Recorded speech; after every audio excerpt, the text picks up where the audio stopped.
नमस्कार दोस्तों, स्वागत है आपका अपने चैनल विधि जोशी एकेडमी में।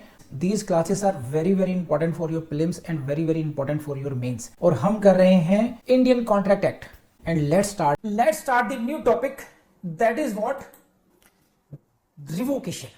So we are going to start the new topic within the contract, that is what the revocation. Revocation क्या होता है? Revocation means withdrawing something. अपने कहे वचन को वापस लेना, अपनी कही बात को विड्रॉ करना, वापस लेना, उसे हम बोलते हैं रिवोकेशन. ठीक, चलिए हम उसी कहानी को बढ़ाते हैं, देवू पारो को. Devu versus Paro. So Devu offer to marry Paro. एक दिन, मतलब ऐसे समझिए कहानी को, ऐसे करते हैं कुछ. कॉलेज डेज हैं, देवू साहब अपने कॉलेज में जाते हैं. वहां इनको एक लड़की खूबसूरत दिखती है, उसका नाम है पारो. और पहले ही उसमें इनको प्यार हो जाता है और जाकर के ये प्रपोज भी कराते हैं. ठीक, जल्दबाजी में थे, थोड़ा सा डेस्परेट थे, कराए प्रपोज. अब अगले दिन कॉलेज में आए. अगले दिन पारो दिखाई नहीं दी, लेकिन पारो से ज्यादा खूबसूरत दूसरी लड़की दिखाई दे गई इस बार. अब क्या हो, अब क्या करें? ये तो अपना प्रपोजल दे चुके पारो को. अब इन बैठे उदास. फिर इनको मिलते हैं एक वकील साहब, उनका नाम है शशांक शेखर. उससे अपने दिल की बात बताते हैं कि भाई ऐसे ऐसे प्रपोजल दे दिया है, ऐसे ऐसे ऑफर कर दिया, लेकिन कुछ जल्दबाजी हो गई. एक दिन बाद, एक दिन का भी इंतजार कर लेता तो दूसरी ज्यादा खूबसूरत लड़की आई है. कहीं क्या है इसमें? You can revoke your proposal. तुम अपने प्रपोजल को वापस ले सकते हो. जाओ पारो के पास, उससे कहो कि I am withdrawing my proposal, मैं अपने प्रपोजल को वापस ले रहा हूं. कह रहे हाँ, यहां लीगली पॉसिबल है. इसे कहते हैं रिवोकेशन ऑफ ऑफर. तो प्लीज लेट मी नो, आपको रिवोकेशन ऑफ ऑफर समझ में आया? हाँ है ना? Come on. ये हुआ revocation of offer. Devu and Paro की कहानी. नाउ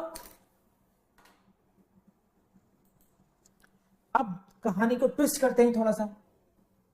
ठीक, तो पारो के वहां से विड्रॉ हो गया. पारो विड्रॉ कर लिया. अब पारो उदास हो गई, तो देवू चले गए, लेकिन पारो के पास आ गया एसएस कि पारो उदास मत हो, मैं हूं.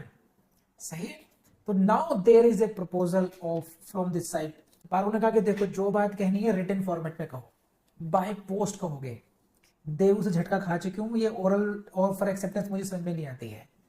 तो हमारे वकील साहब ने एक लेटर टाइप कराया, है ना. I so and so son of so hereby propose you this that that that. एक रिटन फॉर्मेट इन्होंने दे दिया, प्रपोजल दे दिया. एंड नाउ पारो ने भी अपनी जो एक्सेप्टेंस है वो रिटर्न ही दी. और कैसे दी कि नहीं, काम पक्का करूंगी, रजिस्टर्ड पोस्ट से करूंगी, ताकि कोई काम कच्चा नहीं होना चाहिए. देवू हाथ से निकल गया, एसएस को हाथ से नहीं निकलने देना. ठीक, तो पारो ने अपनी एक्सेप्टेंस दी थ्रू ए लेटर, और वो भी रजिस्टर्ड पोस्ट से. वहां रजिस्टर्ड पोस्ट से पोस्ट किया और फिर आ गई कॉलेज. लेकिन अचानक फिर कुछ ऐसा हुआ, वहां दिखाई दे गया इसको, पारो को दिखाई दे गया Prince.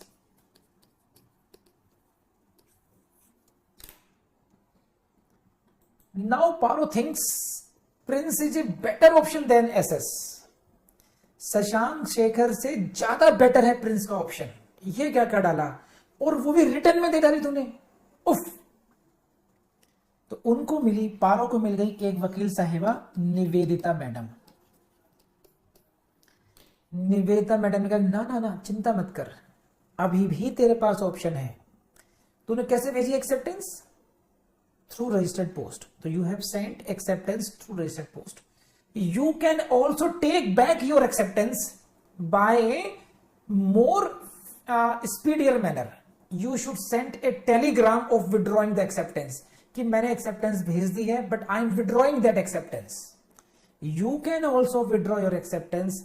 Then Paro sent a telegram to the SS saying that I am withdrawing my acceptance.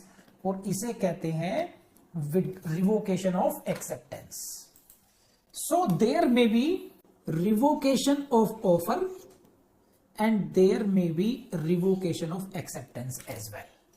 Please let me know, did you understand this topic or not? This is what the revocation of offer and revocation of acceptance, and we will study one after other. इस तरीके से करने वाले हैं हम लोग. First of all, we will study, this is the case of revocation of offer. Come on, revocation of offer. So please see this. So in this topic, revocation of offer, you will have to see it in two ways. Number one, what are the important points in this case? Number one, time of revocation. Number two is mode of revocation. It is section 6 and above is section 5. Time of revocation, up to what time you can revoke your offer. एक तो time का factor है, आप कब किस समय सीमा तक आप रिवोक कर सकते हैं. दूसरा यह है कि रिवोकेशन ऑफ ऑफर किस किस तरीके से किया जा सकता है. अगर आपको रिवोक करना है अपना ऑफर तो what are the modes of revocation. Section 6 आपको बताता है मोड्स ऑफ रिवोकेशन. मोड्स कर देते हैं, 4 प्रकार के रिवोकेशन के मोड हैं, वो आपको सेक्शन 6 से पढ़ेंगे, और जो टाइम की बात है वो आप करेंगे सेक्शन 5 में. तो अब पढ़ते हैं. देखिए, अब इसके कॉन्सेप्ट को समझने की कोशिश करते हैं. देखिए होता क्या है, इस स्लाइड को देखिए. One party makes an offer. This is an offer. This is the first step, and then comes the second step, acceptance. And offer plus acceptance results into contract. And when contract comes into existence, both the parties become bound. So basically, when the contract comes into existence and both parties become bound, there is no revocation stage. Revocation not possible. Once the contract comes into existence, there is no possibility of revocation. Revocation can be done only before this stage. Revocation can be done when there is offer or acceptance but there is no contract. This is the red line, you can say. Contract की stage से, contract before the stage of formation of contract, you can revoke your offer. You can revoke your offer before the contract comes into existence. And contract comes into existence when the acceptance is complete. When acceptance is complete and valid acceptance is there, contract will come into place. Hindi में समझाया तो देखिए, आप एक offer को तभी तक वापस ले सकते हैं जब तक कि कॉन्ट्रैक्ट ना हुआ हो. अगर कॉन्ट्रैक्ट हो गया, वैलिड कॉन्ट्रैक्ट एग्जिस्ट करने लग गया, उसका कॉन्सिक्वेंस ये होगा कि अब दोनों ही पक्षकार, संविदा के दोनों ही पक्षकार अब उससे बाध्य हो जाएंगे. दोनों ही पार्टीज, प्रपोजर भी और एक्सेप्टर दोनों ही बाउंड हो जाएंगे. तो अगर कॉन्ट्रैक्ट ही आ गया तो ना तो आप ऑफर को रिवोक कर सकते हैं, ना ही आप एक्सेप्टेंस को रिवोक कर सकते हैं.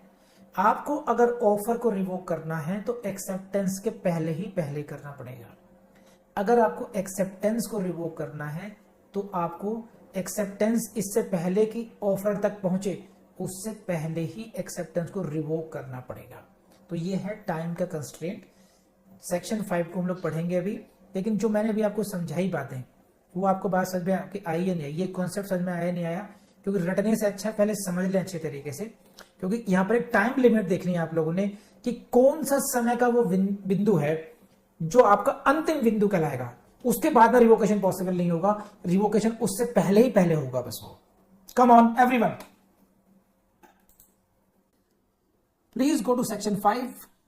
Section 5 says, a proposal may be revoked at any time.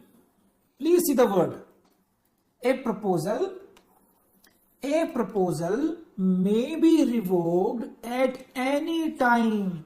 किसी भी समय पर वापस कर सकते हैं। A proposal may be withdrawn, a proposal may be revoked at any time, लेकिन कौन सा time? Before the communication of its acceptance is complete as against the proposer but not afterwards, उसके बाद में नहीं होगी।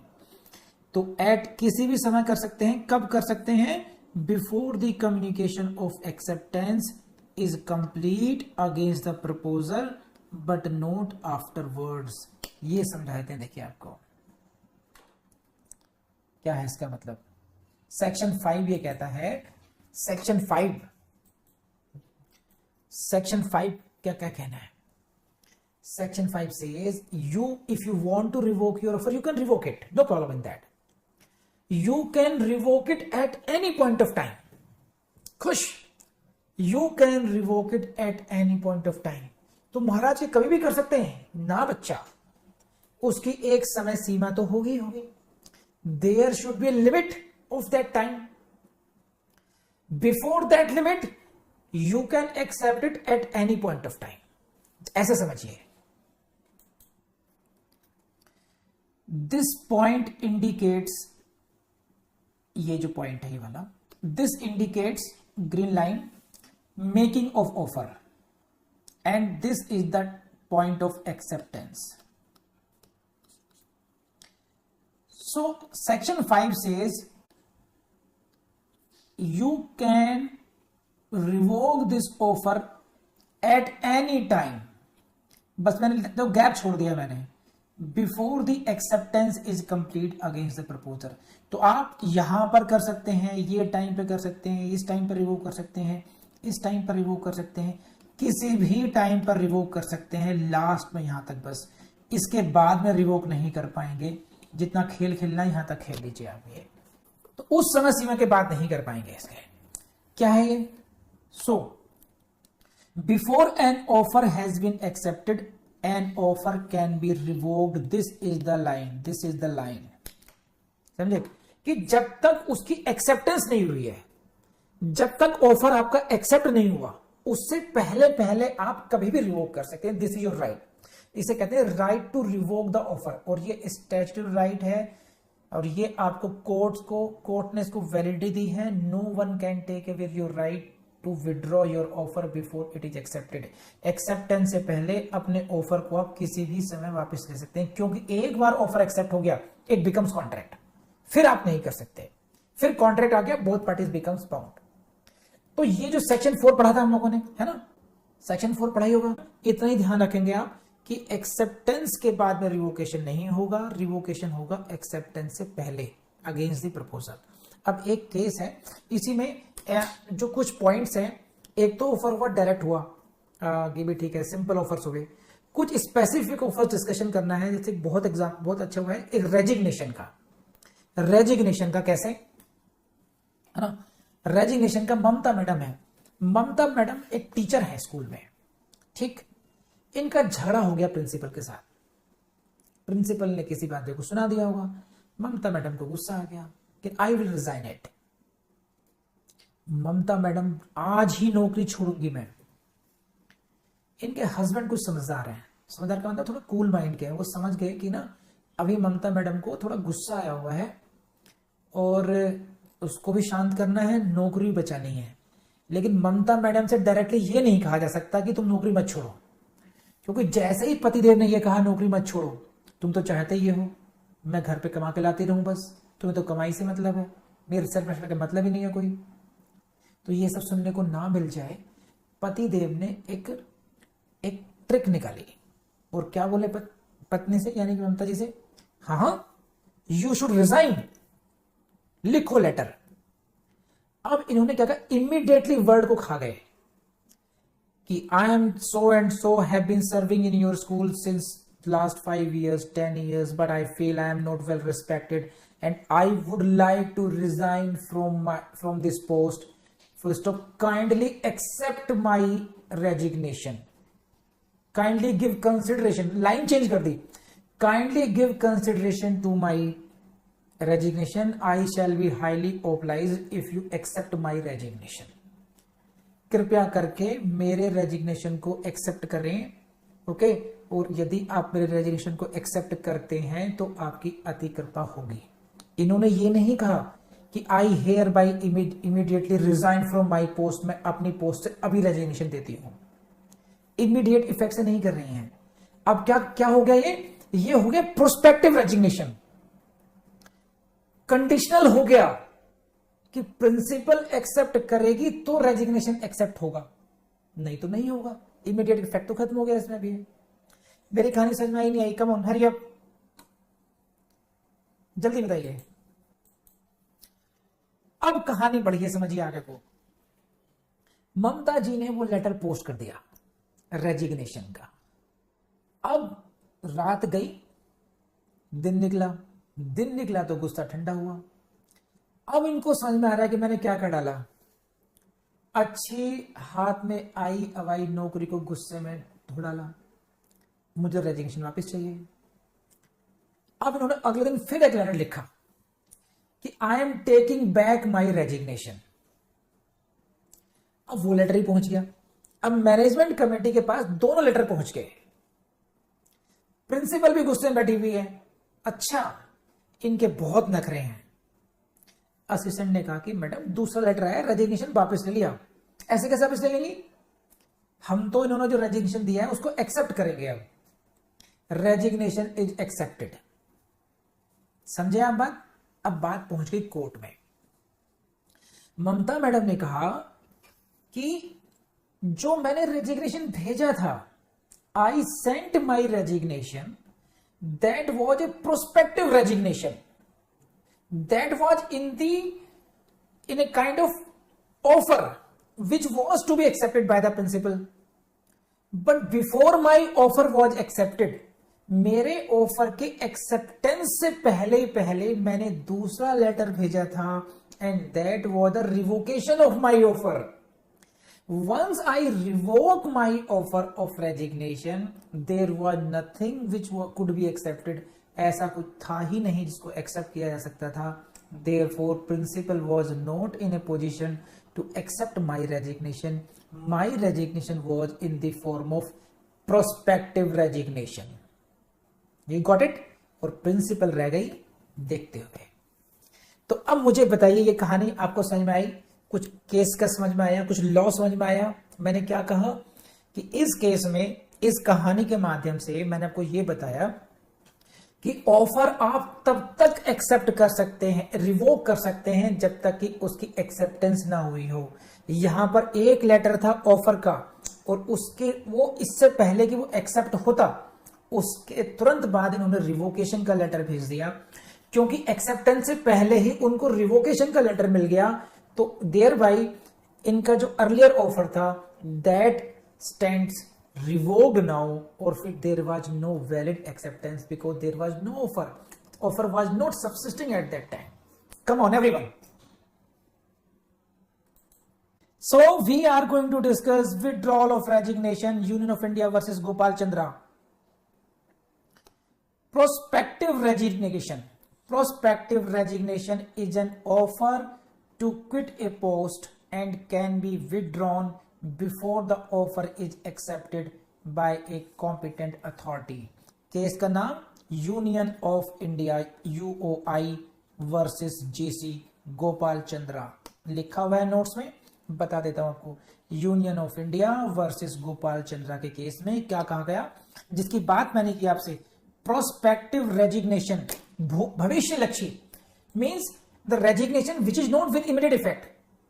तत्काल प्रभाव का रेजिग्नेशन नहीं है, जो अभी भविष्य में इफेक्टिव होगा। Prospective resignation means the resignation which is suppose to be effective from future date, which is subject to acceptance in future. तो जो प्रोस्पेक्टिव रेजिग्नेशन है, basically that is an offer. ये है prospective resignation is an offer. What is the offer? Offer to quit a post. एक पद को छोड़ने का, त्यागने का वो ऑफर है। prospective resignation किस केस में कहा गया था? Union of India versus GC में कहा गया था, और यही बात आएगी आपके प्रीलिम्स में पूछी जाएगी। ठीक। इसी के केस को एक केस और है, managing committee SGA high school versus state of Bihar. बहुत इंपॉर्टेंट केस है, very very important case, prelims में आएगा भी, लिख लीजिए। Managing committee SGA high school and C, I will show you the interview of Utkarsh Jain, what he said कि sir आपकी जो ट्रिक्स थी, सेम बात महिमा ने बोली, सेम बात उस लड़के ने बोली कि जो आपकी ट्रिक्स थी, और खास करके ये ट्रिक जो आप हर टॉपिक से पहले बताते हो, this topic is important for your prelims, this topic is important for your mains, यहां पर पी लिखिए। This helped me a lot, इससे मैं सेग्रीगेट कर पाया which topics are important for your mains. I kept on making a list कि this topic is important for mains, this topic is important for prelims, और उससे मुझे plan करने में बहुत हेल्प मिली। तो don't ignore such advices. When I say you will see the question in your prelims, you must write down before prelims here. I believe you are noting it down. ठीक, case का नाम managing committee SGA high school versus state of Bihar and others. Come on, क्या कहा, कौन थे यहां पर, doctor परमानंद। कौन से डॉक्टर, परमानंद। कौन से नंद, परमानंद, डॉक्टर परमानंद। क्या हुआ इनको, इन he sent his letter of resignation on 9th of July, date is important, 9th of July, to the managing committee requesting to accept the same. So on the 9th July he wrote a letter, I am hereby sending my resignation letter, you are kindly requested to accept the same. आपसे प्रार्थना है कि उपरोक्त को स्वीकार करने की कृपा करें। इट मीन्स अगर स्वीकार नहीं करोगे तो फिर मैं नौकरी नहीं छोड़ पाऊंगा, कंडीशनल हो गया। अब ये क्या हो गया, प्रोस्पेक्टिव रेजिग्नेशन हो गया। ठीक, ये हुआ 9 जुलाई का मामला। बाद में क्या हुआ, ही सेंट अनदर लेटर 9/8 को, एक महीने बाद, विड्रॉइंग द रेजिग्नेशन। ये जो लेटर हुआ 9th of August का, 9 सितंबर में ऑफर, 9 अगस्त को रिवोकेशन ऑफ ऑफर हो गया। पहला लेटर, दूसरा लेटर। मैनेजिंग कमेटी ने क्या किया, managing committee met on 11th of August and considered the letter of resignation. Resignation का जो पहला लेटर था dated 9th July, that was considered and ignored the subsequent withdrawal of the resignation. 9/8 वाला letter को ignore कर दिया, 9/7 को consider करा and decided to accept the resignation, और रेजिग्नेशन एक्सेप्ट कर लिया कि ये टीचर बहुत खुराफाती है, रेजिग्नेशन एक्सेप्ट ही करेंगे अब तो हम इसको बस। तो बट जैसे मैंने आपको कहानी में समझाया था, इस केस में क्या हुआ, 9th of July का ऑफर है, 9th of August को आपने विड्रॉ कर लिया और आप उसको एक्सेप्ट करने की कोशिश कर रहे हैं 11/8 को, यानी कि ये डेट देखिए आप, ये कौन सी सीक्वेंस देख लीजिए अच्छी तरीके से। 9th of July, offer is on 9th July, revocation of 9th of August, and you are accepting on 11/8.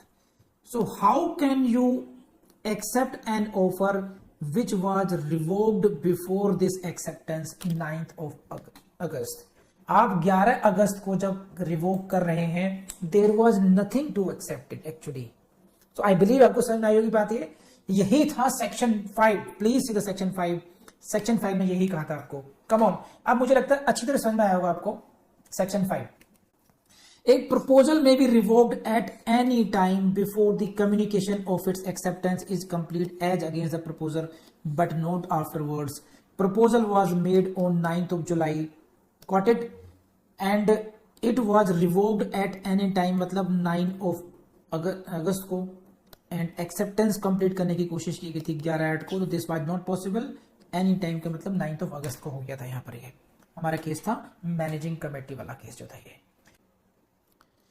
एक क्वेश्चन और डिसाइड हुआ यहां पर, जो हम पहले भी डिस्कस कर चुके हैं, दोबारा डिस्कस कर रहे हैं यहां पर। The question before the court was whether the resigner could withdraw the resignation submitted by him, resignation withdraw कर सकता था या नहीं? कोर्ट ने कहा it was clear from the letter of resignation. Letter of resignation में लिखा क्या है कि it was prospective in nature in the sense that he wanted it to be accepted by the managing committee। जो रेजिग्नर है वो चाहता था कि उसके रेजिग्नेशन को कमेटी एक्सेप्ट करे। एक्सेप्ट करने का मतलब है एक्सेप्ट नहीं भी कर सकती। इसका मतलब यह हुआ ये जो लेटर था प्रोस्पेक्टिव नेचर का था, प्रोस्पेक्टिव रेजिग्नेशन था। इट मींस ये एक ऑफर था और ऑफर कभी भी विड्रॉ हो सकता है एक्सेप्टेंस से पहले। तो यहां पर ये क्वेश्चन डिसाइड हुआ बस।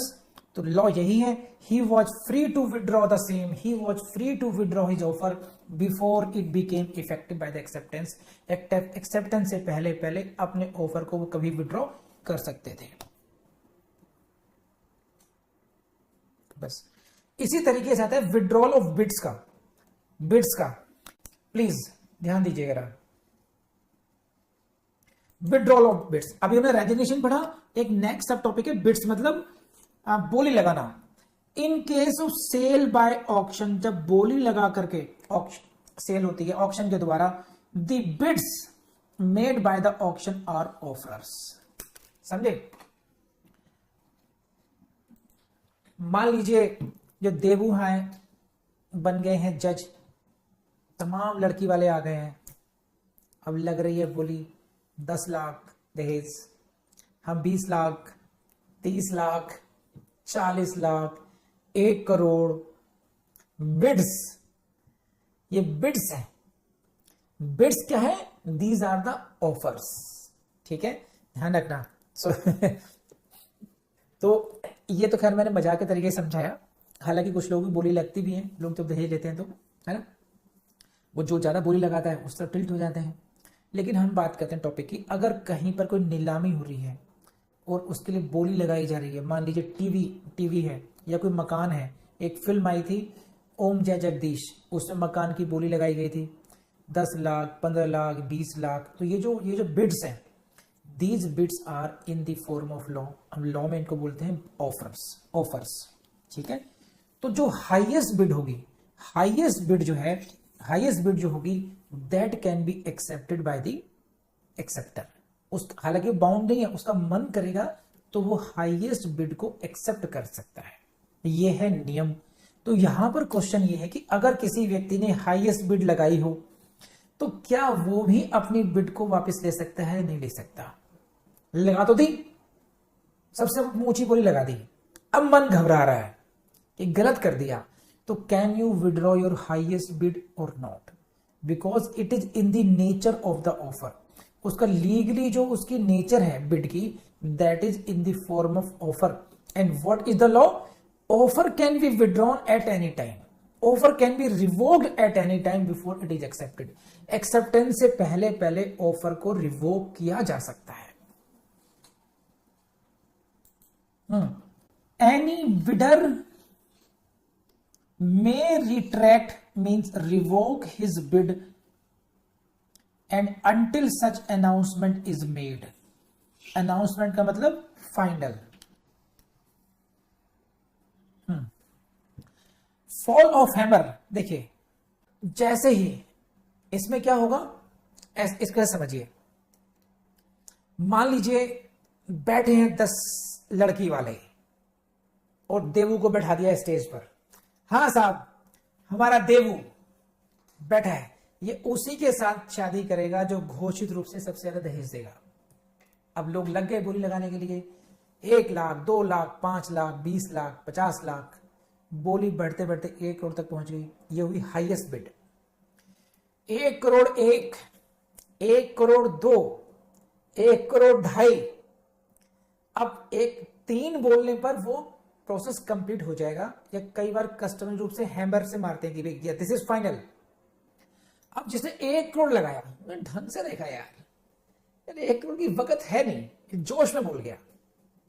तो जैसे ही वो हैमर के द्वारा एक्सेप्ट करेगा, उस हैमर से पहले पहले आई एम विड्रॉइंग माई बिड, मुझे नहीं करनी बिड लगानी, मुझे बोली नहीं लगानी। अब देवू पड़ गए पैरों में कि ना 1 करोड़ देने पड़ेंगे। कह रहे भैया नहीं दूंगा। कह रहे नहीं कॉन्ट्रैक्ट हो गया। कह रहे कॉन्ट्रैक्ट नहीं हुआ क्योंकि अभी तक फाइनल एक्सेप्टेंस आपकी तरफ से नहीं हुई थी। I withdrawn my I withdrew my I revoked my offer before the acceptance. आपकी एक्सेप्टेंस हुई नहीं। ध्यान करो, आपने कहा था 1 करोड़ 1, 1 करोड़ 2, 1 करोड़ 2.5 पर ही मैंने विड्रॉ कर लिया। 3 का नंबर कहां आया था? तो before the acceptance of the bid the highest bidder can withdraw his bid as it is in the nature of offer. Come on, है ना? राजेंद्र कुमार वर्मा का केस है, ये मैं पढ़ा चुका हूं इसको। इसमें यह कहा गया था कि आप कोई रेस्ट्रिक्शन भी नहीं लगा सकते। Any restriction preventing the revocation of offer is invalid. कि आप even you can not say you can not revoke it. जो राइट टू रिवोक है, right to revoke is a sacrosanct right and every bidder every offer has the right to revoke his offer before the acceptance. Acceptance से पहले हर एक का अधिकार है कि वो अपने ऑफर को वापस दे सकता है। तो इसीलिए अगर कोई रेस्ट्रिक्शंस ये कहती है कि साहब आपने एक बार ऑफर कर बोली लगा दी, आपने एक बार ऑफर कर दिया तो विड्रॉ नहीं कर सकते, ये जो रेस्ट्रिक्शन है विड्रॉ नहीं कर सकते, वो इनवैलिड होगी। ये बात हम लोग पढ़ चुके हैं पहले। राजेंद्र कुमार वर्मा केस लॉ मैंने दे रखा है। सेम बात कही गई थी सूरज बेसन बिल्स में, ये भी हम लोग डिस्कस कर चुके हैं। ठीक है, तो ये हुआ रिवोकेशन ऑफ ऑफर की टाइमिंग्स की बात चल रही थी। सेक्शन 5 की बात चल रही थी। सेक्शन 5 में हमने डिस्कस किया कि कब, किस समय, किस पॉइंट ऑफ टाइम तक हम लोग किसी ऑफर को रिवोक कर सकते हैं। It can be revoked at any time before its acceptance is complete as against the proposal. Come on, ये बात आपको समझ में आ गई होगी। इसमें हम लोग सेक्शन 4 के साथ पढ़ेंगे तो और आपको अच्छी तरह से क्लियर हो जाएगी। सेक्शन 4 में एक्सेप्टेंस बाय पोस्ट है, वो मैं पढ़ा, एक्सेप्टेंस वाले चैप्टर में बहुत डिटेल में समझाया था मैंने। तो यहां तक का टॉपिक कंप्लीट हुआ। अब हम कल को पढ़ेंगे नेक्स्ट डे, मतलब मोड्स ऑफ रिवोकेशन की बात होगी। The second point in the revocation will be what? Modes of revocation of the offer. इसकी चर्चा हम लोग करेंगे कल। मैं आपको बता दूं, ये जुडिशरी का एग्जाम सबसे आसान एग्जाम है हिंदुस्तान का। वीडियो में भी कई बार समझाया होगा, आपको अभी बता रहा हूं। आपको यूपीएससी से कंपेयर कर लीजिए, ना जीएस है, ना सीसेट है, ना वो दुनिया भरी झंझट नहीं है। रिपीटेशन बहुत ज्यादा होता है और पहले 3 साल या 5 साल पढ़ करके आ रहे हो। सिर्फ फेल होते हैं हम अपनी गलती से, क्योंकि कभी एडवोकेसी में जा रहे हैं, कभी कहीं जा रहे हैं, लगातार हम पढ़ नहीं रहे हैं। इसका केवल और केवल से मान लीजिए 18 से 24 महीने के अंदर आपको जज बन जाना चाहिए। और ये सब खत्म कीजिए महाराज, अगला वीडियो पढ़ने बैठो। चलो चलो चलो, शाबाश।